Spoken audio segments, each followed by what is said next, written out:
Hello, Chris Packham here. I'm a broadcaster and environmental activist.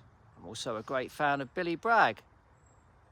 And one of my favourite songs that he wrote is There's Power in a Union.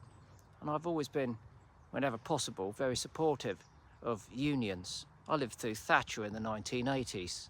And given that I grew up in a 3 up, 3 down, came from a working class family, you can only imagine which side of the fence I was sat on.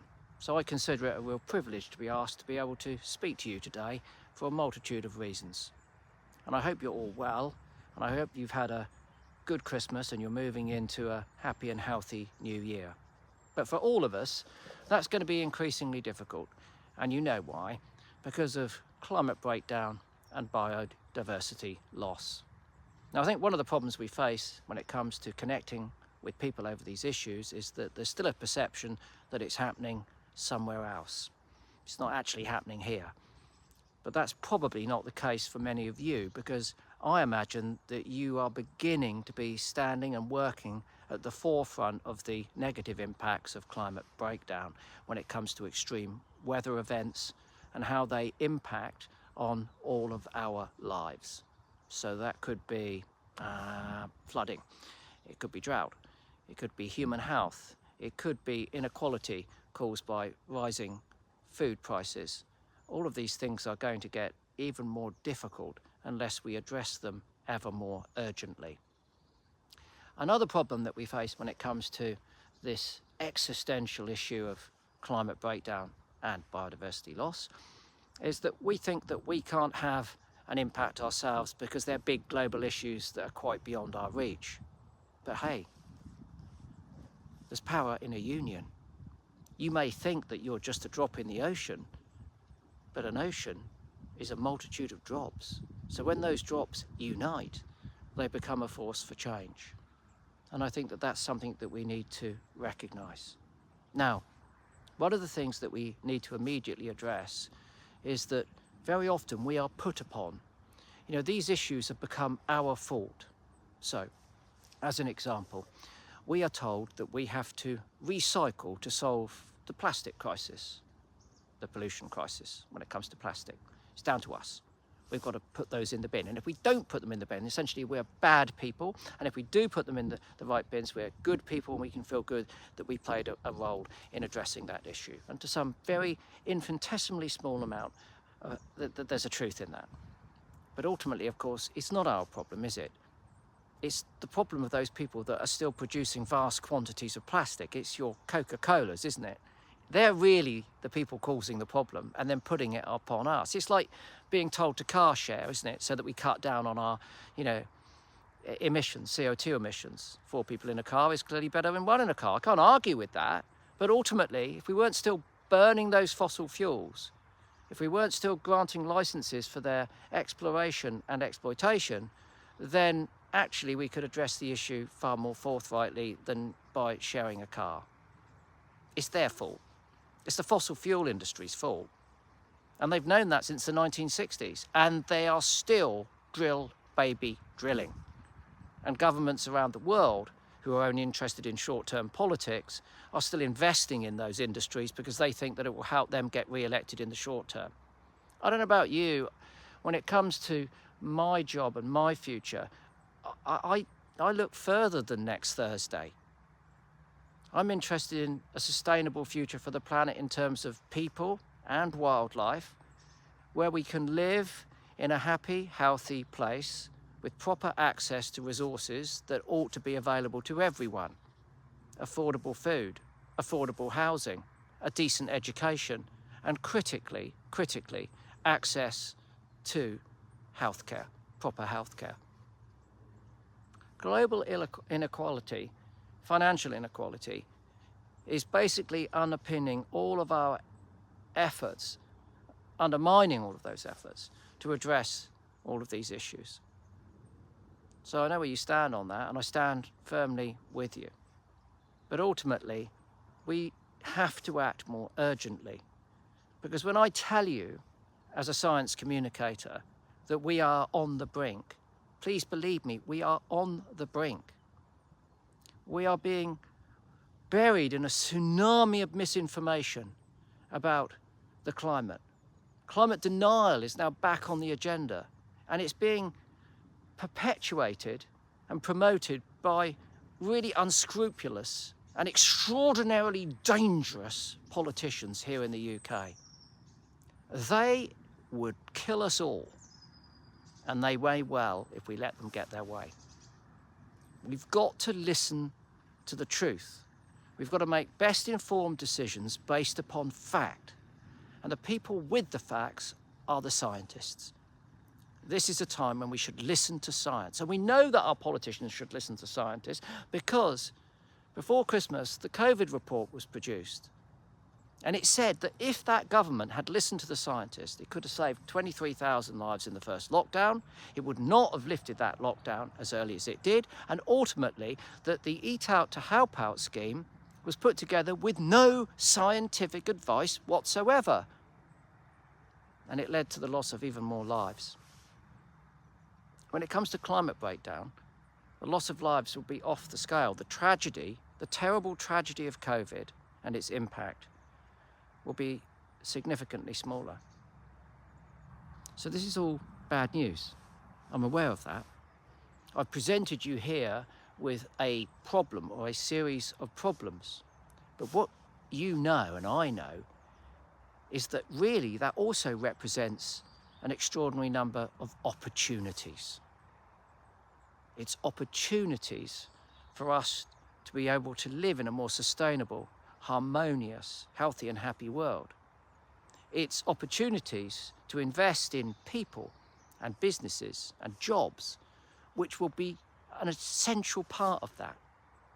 A just transition away from our dependence on fossil fuels, where we retrain and re-employ those people in those industries, and we subsidise that, so it's not difficult for them. And who subsidises it?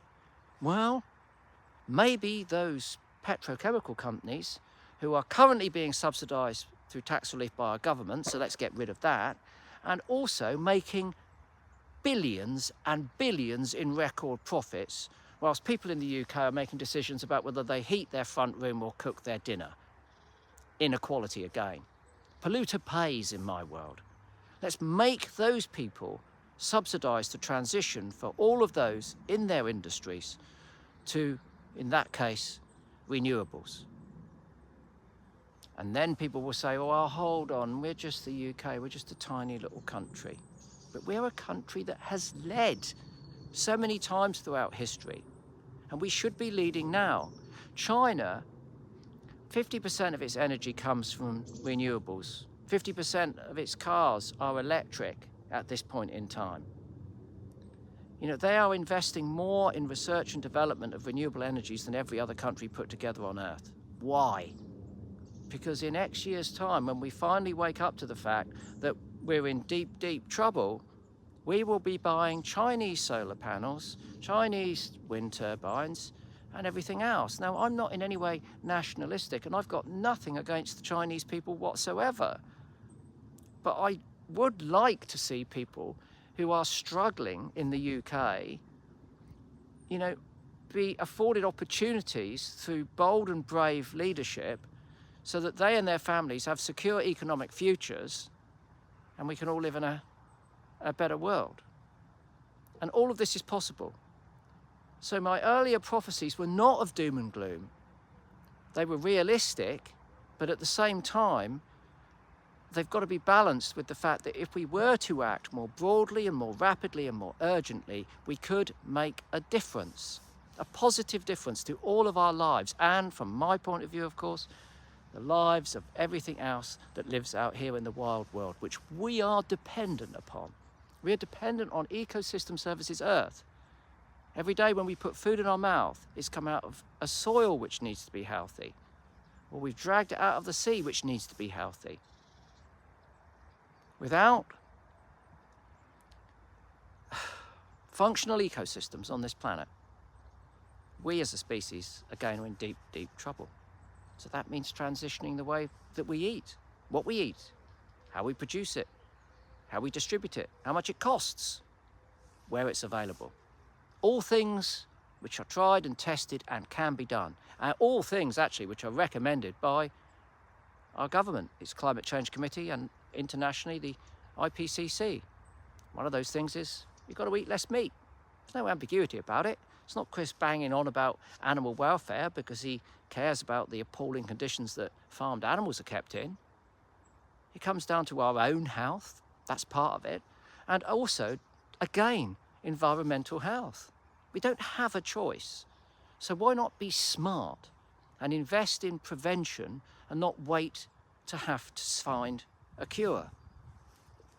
Anyway, ultimately, what can we do? Well, let me go back to that point where it's about us.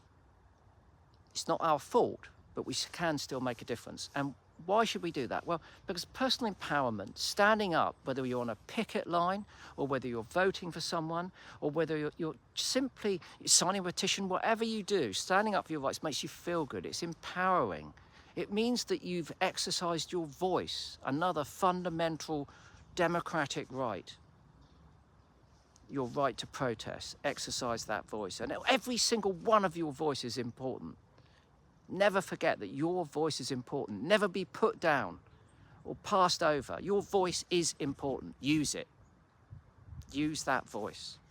So make sure that you vote for the right people on every level. The people who are going to be caring for your future. The people who you can truly trust to do that. Think very carefully when you put that cross in the box. Sign those petitions. Man those picket lines. Address those issues. That empowerment is incredibly important. And if you want to make a difference, I can tell you that, yeah, eat less meat. You will be, if you eat the right things, healthier. The world will be gradually healthier. I'm not telling you to go vegan overnight. I'm just saying eat less meat. And if you do eat less meat, choose meat which is come from a better standard of welfare for the animal, for the environment, and for yourself. And then think about where your money is. Because if you want to reduce your carbon footprint, you know, car sharing, yeah, great, and all those other things, brilliant, oh, wow.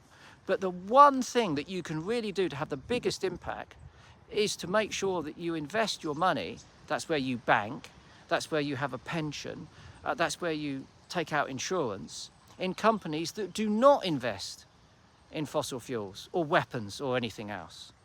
And by making that one change, which you can do on your mobile phone in about 3 or 4 minutes, you will reduce your carbon footprint more than any amount of car sharing or other nonsense. Just change where you bank, move to an ethical bank. And lots of banks, I've got to tell you, have already got the message and they're moving in that direction. But we can still nudge them further by taking that action. And again, if we do that, we feel good. We tell our mates, we tell our community, we tell our colleagues, you know, and the movement grows. You've got a movement, you've got millions of members. And we're moving into a period of time where, for all sorts of reasons, not just the things that I've been discussing here, but, you know, employment rights, access to special educational needs, which is, I'm currently really worried about, education generally, health generally, we're going to have to just stand up and be counted. We built something that once worked and was, in its way, wonderful, probably always could have been better. But I'm only standing here talking to you because I've enjoyed, you know, the benefits of a national health system. I'm only standing here talking to you because I went through a comprehensive school where teachers cared and taught me properly in the 1960s and 70s. It doesn't have to go south. It can go somewhere great, but we've got to do it. And I can't think of a better bunch of people to be on board.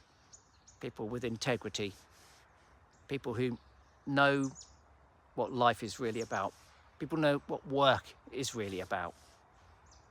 So come on, let's pull together, because collectively we have to make a difference and we have to do it now. So in whatever way you can, in your workplace or in your personal life, this is the time to stand up and be counted. I know you will. Thank you.